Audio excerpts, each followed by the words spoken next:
Hello everyone, welcome back to our daily practice series. आज हम लोग करेंगे आज क्या, जैसे कि आपको पता है कि हम पीजीटी इकोनॉमिक्स के क्वेश्चन को सॉल्व कर रहे हैं और जो बुक हम सॉल्व कर रहे हैं वो है हमारा सेल्फ प्रिपरेशन गाइड, जो कि अरिहंत का बुक है। चलिए शुरुआत करते हैं। जैसे कि आपको पता है कि हम चैप्टर वाइज कर रहे हैं, तो फिलहाल जो हम चैप्टर कर रहे हैं वो है चैप्टर नंबर 11, जो कि है international trade and balance of payment. इसमें भी हमने 2 वीडियो बना लिया है, मीन्स हमने 2 पेज को कंप्लीट कर लिया है, जिसमें टोटल हमने 46 क्वेश्चन को कवर कर लिया है। आज हम करेंगे अपने तीसरे पेज से, मीन्स इस चैप्टर के तीसरे पेज से, और इसका जो पहला क्वेश्चन है वो है क्वेश्चन नंबर 47। तो चलिए शुरुआत करते हैं अपने पहले क्वेश्चन से। देखते हैं पहला क्वेश्चन इस पेज का क्या है। क्वेश्चन नंबर 47 कहता है, comparative advantage theory predict that the trade between similar industrialised country should. सबसे पहले तुम एक बात मैं क्लियर कर दूं, चूंकि हम तैयारी कर रहे हैं केवीएस एनवीएस जैसे एग्जामिनेशन के लिए, तो यहाँ पर जो इंटरनेशनल ट्रेड पूछा जाता है या फिर इंटरनेशनल इकोनॉमी जो पूछी जाती है वो 12th बेसिस पे ही होती है। ठीक है, यानी कि बहुत ज़्यादा आप जो अपने यूजी पीजी में पढ़कर आए हैं, मीन्स बहुत सारी थ्योरी वगैरह, इन सब का इस एग्ज़ाम से कुछ विशेष लेना देना नहीं है, तो इसलिए हम इस पर बहुत ज़्यादा फोकस नहीं करेंगे। लेकिन जैसे जैसे हमारे एग्जामिनेशन में, मतलब जैसे जैसे हमारा एमसीक्यू आते जाएगा इस बुक में, तो उसको हम सॉल्व करते जाएंगे, उसमें कोई दो राय नहीं है। मेरा बोलने का मतलब ये है कि बहुत ज़्यादा उसको लेंदी डिस्कशन नहीं करेंगे। देखते हैं question number 47। Comparative advantage theory predict that the trade between the similar industrialised country should. Comparative advantage theory किसके द्वारा दिया गया था? तो ये दिया गया था रिकार्डो के द्वारा, जिसमें रिकार्डो ये बोलते हैं कि अगर 2 कंट्री है, एक कंट्री ए है और एक कंट्री बी है, ए कंट्री के पास जो भी चीज़ बहुत ज़्यादा ही एबंडेंट में है, ठीक है, यानी कि इसके पास जो चीज़ ज़्यादा है वो क्या करे, मान लीजिए उसके पास एक्स बहुत ज़्यादा है तो वो बी को क्या कर देगा, एक्सपोर्ट कर देगा। और बी के पास अगर हम लोग मान लेते हैं कि वाई बहुत ज़्यादा है तो वो ए को एक्सपोर्ट कर देगा। ठीक है, मीन्स स्कैरसिटी यहाँ पर ए के पास किसकी स्कैरसिटी है, तो वाई की, और बी के पास किसकी स्कैरसिटी है, तो एक्स की। इसी कारण से दोनों आपस में क्या कर लेंगे, तो ट्रेडिंग करेंगे। देखते हैं यहाँ पर क्या बोला गया है। यहाँ पर हमसे बोला गया है कि जो सिमिलर इंडस्ट्री है, यहाँ पर एक वर्ड को ध्यान देने की ज़रूरत है कि सिमिलर इंडस्ट्रियलाइज कंट्री है, यानी कि यहाँ पर अगर एक्स बन रहा है क्वेश्चन के अकॉर्डिंग, यहाँ एक्स बन रहा है तो यहाँ भी एक्स ही बन रहा है। अगर दोनों जगह पर एक्स बन रहा है तो फिर कंपैरेटिव एडवांटेज थ्योरी यहाँ पर नहीं लगेगी, है ना। यहाँ पर किसी भी तरीके का ट्रेडिंग आपको नहीं देखने को मिलेगा। यार होगा भी तो बहुत ही ज़्यादा क्या होगा, कम होगा। देखते हैं option B, much greater than the trade. नहीं, ग्रेटर कैसे हो सकता है। B, rather limited in size. हाँ बिल्कुल, अगर होता भी ये ट्रेड तो बहुत ही लिमिटेड साइज में होगा, क्योंकि दोनों के पास क्या है, सिमिलर इंडस्ट्रियलाइज्ड है ना, दोनों सेम टाइप का प्रोडक्ट बना रही हैं। कंसिस्ट में, अच्छा ऑप्शन नंबर 2 हो गया हमारा करेक्ट, तो आगे नहीं बढ़ते हैं, फटाफट से कंप्लीट करते हैं। क्वेश्चन नंबर 48 देखते हैं। When external scale economies exist in an industry, new export opportunity will cause consumers in the exporting country to dash surplus and consumer in the importing country to dash surplus। कहने का मतलब ये है कि जो external scale economy है, external scale economy का मतलब हो गया कि आपका प्रोडक्शन बहुत ज़्यादा हो गया है, तो अब आप क्या कर रहे हैं कि आप उसे एक्सपोर्ट करना चाह रहे हैं, या फिर आप बहुत ज़्यादा प्रोडक्शन कर रहे हैं, अब आप उसे क्या कर रहे हैं, एक्सपोर्ट करना चाह रहे हैं। और जो आप एक्सपोर्ट कर रहे हैं वो आप क्या कर रहे हैं, तो जो अदर कंट्री में कर रहे हैं।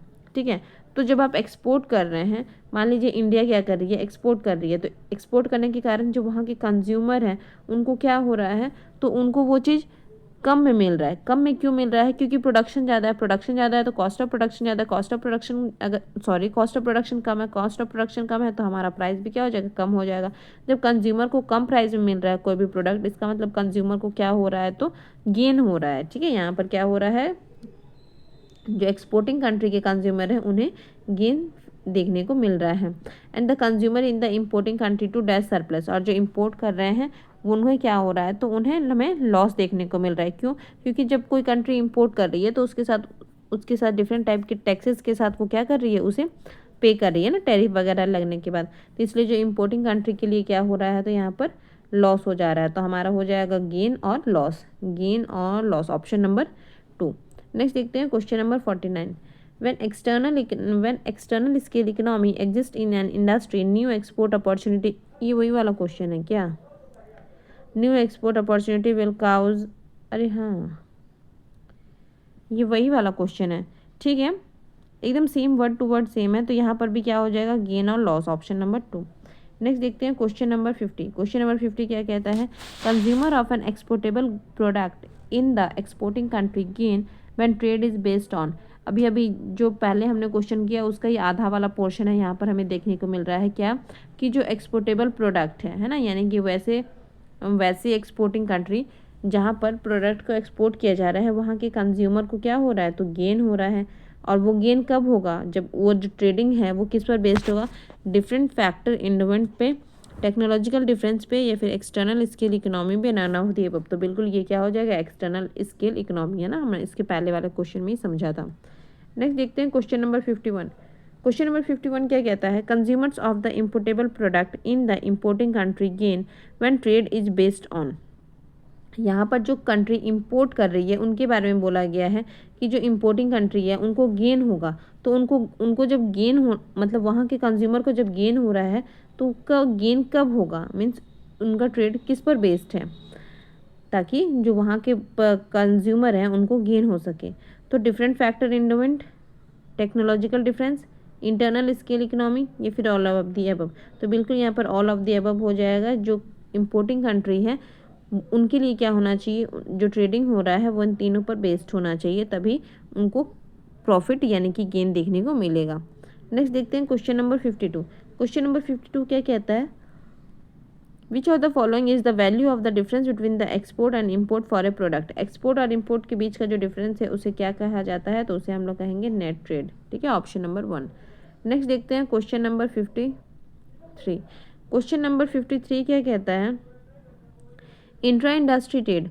इंट्रा इंडस्ट्री ट्रेड क्या होता है, is mostly based on the difference is mostly based on the difference stress in the Heckscher or in trade theory, is rarely observed in the world today, occur when the United States export Ford automobile and simultaneously import Honda automobile, या फिर occur when the United States export Ford automobile and simultaneously import petroleum।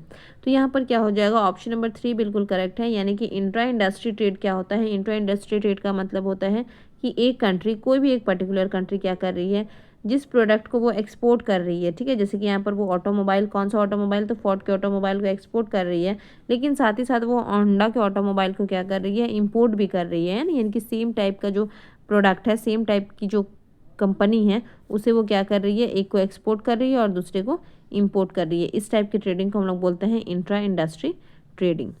Next देखते हैं question number 54। Question number 54 क्या कहता है, which of the following can help explain the rise of intra-industry trade? which of the following can help the explain the rise of intra-industry trade?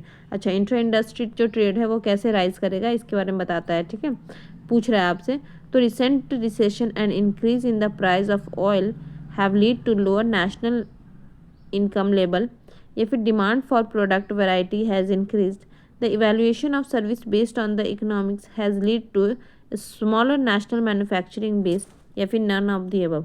तो यहाँ पर क्या हो जाएगा, जो इंट्रा इंडस्ट्री ट्रेड है वो कैसे राइज करेगी, कैसे बढ़ेगी, जब demand for a product variety has increase, जैसे जैसे प्रोडक्ट की वैरायटी इंक्रीज करेगी। मीन्स जैसे कि हमने पहले वाले एग्जांपल में देखा था ना कि 2 टाइप के ऑटोमोबाइल थे, एक होंडा दूसरा फोर्ड। अगर हम लोग इसमें और भी टाइप के ऑटोमोबाइल कंपनी को ऐड कर दें, जैसे कि हम लोग महिंद्रा हो गया, फिर हमारा रेंज रोवर टाइप का, मतलब और भी बहुत सारी गाड़ियों को, बहुत सारे ऑटोमोबाइल कंपनी को अगर हम लोग उसकी डिमांड को वैरायटी बढ़ा दें तो जाहिर सी बात है कि हमारा जो इंट्रा इंडस्ट्री ट्रेड होगा वो इंक्रीज करेगा।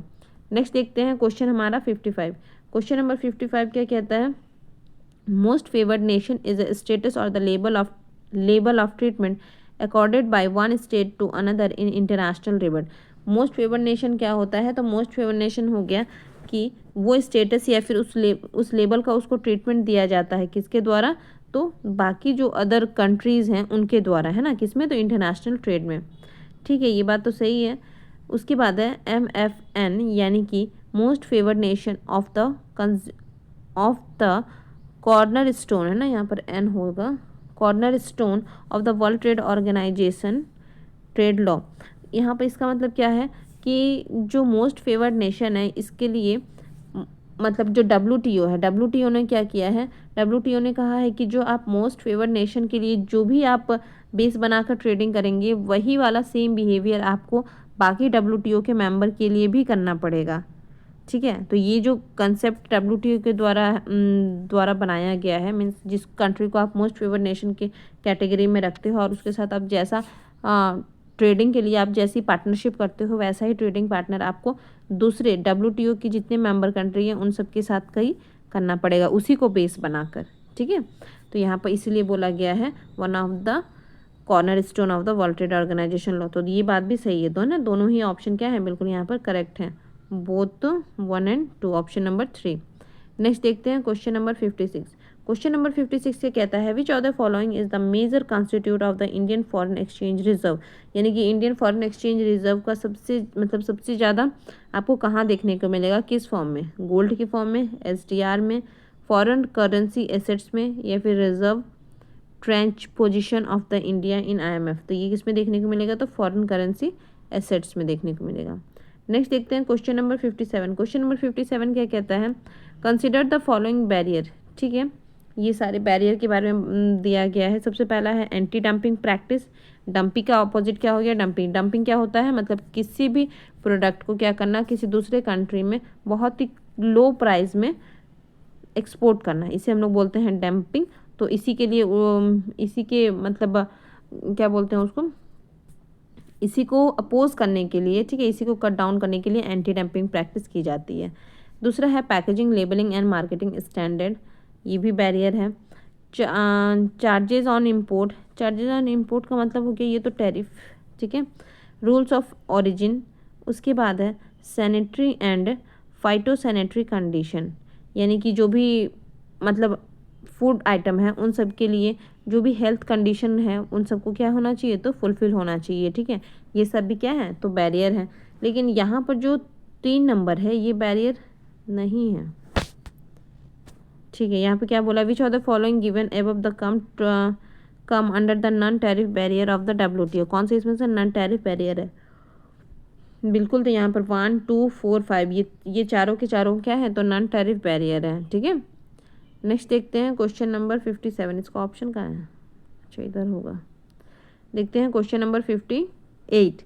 नेक्स्ट क्वेश्चन है हमारा क्वेश्चन नंबर 58, थोड़ा सा छोटा कर देते हैं।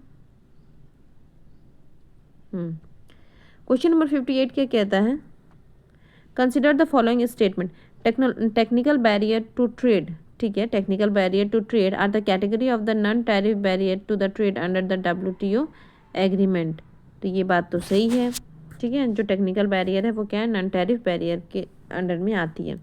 नेक्स्ट है टेक्निकल बैरियर टू ट्रेड, यानी कि TBT have the greatest impact on the agriculture due to the sanitary and phytosanitary measure designed to protect human, animal and plant from the disease, pest and the other contaminants, ठीक है। यानी कि जो TBT है वो क्या कर रही है, इज़ द ग्रेटेस्ट इम्पैक्ट, इसका सबसे ज़्यादा इम्पैक्ट आपको कहाँ देखने को मिल रहा है, तो एग्रीकल्चर में देखने को मिल रहा है। क्यों, क्योंकि यहाँ पर जो ह्यूमन, एनिमल या फिर को क्या करना है, मतलब डिजीज़ से बचाने के लिए, या फिर जो एग्रीकल्चर में पेस्ट वगैरह से बचाने के लिए क्या किया जाता है, तो यहाँ पर सैनिटरी और फाइटोसैनिटरी मेजर को लिया जाता है, ठीक है। यानी कि हेल्थ यानी कि जिसके लिए अगर कोई भी, जैसे कि अभी का अगर आप कंट्री का सिचुएशन देखेंगे तो आपको क्या देखने को मिल रहा है कि जो US है वो चाह रही है हमारे यहाँ पर क्या हो जाए, तो एग्रीकल्चर मतलब जो डेयरी प्रोडक्ट है, एग्रीकल्चर प्रोडक्ट है, उसके लिए क्या कर दिया जाए, तो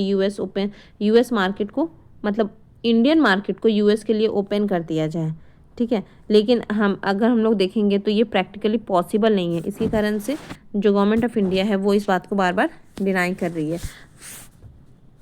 ऐसे और जो भी हेल्थ मेजर लिए जाते हैं इन सब को हम लोग किस में रखते हैं, तो ये सब क्या है, तो ये सब फाइटोसैनिटरी मेजर हैं। ये बात भी सही है। और ये क्या है, तो ये एक नॉन टैरिफ बैरियर ही है।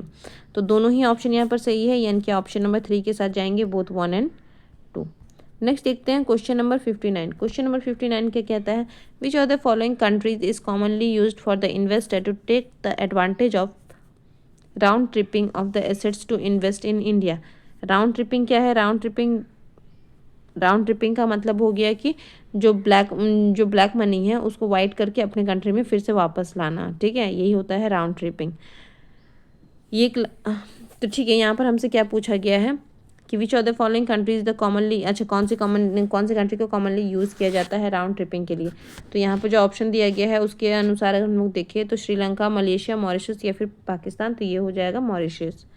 नेक्स्ट देखते हैं क्वेश्चन नंबर 60। क्वेश्चन नंबर 60 क्या कहता है, which of the following is related to the Baltic dry index. Baltic dry index क्या होता है देखते हैं। And assets of a price of the moving the major raw material by the sea, बिल्कुल यही हमारा ऑप्शन है। मतलब कि जो भी रॉ मटेरियल भेजा जाता है शिप के थ्रू, एक मिनट, हाँ, जो भी रॉ मटेरियल भेजा जाता है शिप के थ्रू, उसका जो प्राइस इंडेक्स होता है उसे ही हम लोग क्या बोलते हैं, तो बाल्टिक ड्राई इंडेक्स है ना। An assessment for the price of a moving the major raw material by the sea, इसी ये किस में मेज़र किया जाता है, रॉ मटेरियल जो भी सी के तरफ से आता है उसे मेज़र किया जाता है बाल्टिक ड्राई इंडेक्स के थ्रू। ठीक है, नेक्स्ट देखते हैं क्वेश्चन नंबर 61। क्वेश्चन नंबर 61 क्या कहता है, a framework agreement on the comprehensive economic corporation was design between the India and Asian in 2003। तो ये बात तो सही है ना। यहाँ पर जो फ्रेमवर्क तैयार किया गया था इंडिया और एशियन कंट्री के बीच में, कब, तो 2003 में। ठीक है, India and Asian Comprehensive Economic Cooperation Agreement covering trade in the several and investment has become active with signing of the framework agreement on the Comprehensive Economic Cooperation। तो यहाँ पर ये बोला जा रहा है कि जो इंडिया और एशियन के बीच में जो भी एग्रीमेंट तैयार हुआ था वो साइन होने के, ठीक है, यानी कि यहाँ पे ये देखिए signing off the framework agreement है ना। जैसे ही साइन हो गया था इस एग्रीमेंट पर, क्या वैसे ही एक्टिवेट हो गया था, तो वैसे ही तुरंत एक्टिवेट नहीं हुआ था। ठीक है, तो ये ऑप्शन गलत है, तो ऑप्शन नंबर 1 के साथ जाएंगे, दैट इज द ओनली 1। शायद इस पेज का यही लास्ट क्वेश्चन था, देखते हैं। हाँ बिल्कुल, नेक्स्ट हमारा है क्वेश्चन नंबर 62। क्वेश्चन नंबर 62 को हम लोग अगली क्लास में करेंगे, मतलब क्वेश्चन नंबर 62 से हम लोग अगली क्लास में करेंगे। तब तक के लिए thank you for watching, thank you, bye bye.